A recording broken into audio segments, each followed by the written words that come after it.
ஐயப்ப பக்தர்கள் மாலை அணிந்து விரதத்தை முடிப்பதே மிகப்பெரிய தியாகம்தான். ஆனால் அதைவிட பெரிய பங்கு யாருக்கு தெரியுமா? அவரை ஆதரிக்கும் அவரது குடும்பத்தாருக்குத்தான். சுவாமியே சரணம் ஐயப்பா.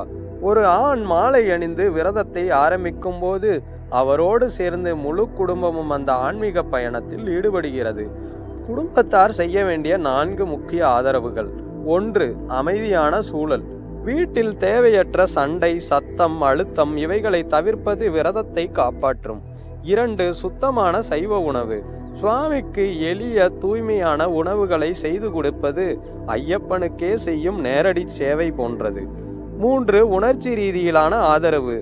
சோர்வு, மன அழுத்தம் வரும் நாட்களில் நீ நிச்சயம் செய்து முடிப்பாய், ஐயப்பன் உன்னோடு இருக்கிறார் என்று சொல்லும் ஒரு வார்த்தை பெரிய சக்தியை கொடுக்கும். 4. நேரம் மற்றும் ஒழுக்கத்தை மதித்தல். ஜபம், பஜனை, தியான நேரங்களில் அதற்கான சூழல்களை ஏற்படுத்தி குடும்பமே அந்த தியானத்தை கௌரவிக்க வேண்டும். இப்படி பரிபூரணமாக செய்து முடிக்கையில் ஐயப்பன் அந்த மாலை ஓட்ட நபரையும் தாண்டி அவரது குடும்பத்தாரின் வாழ்க்கையே ஒளிமயமாக மாற்றுவார். சுவாமியே சரணம் ஐயப்பா. மறக்காமல் மாலை ஓட்ட நண்பர்களுக்கு இதை பகிரவும்.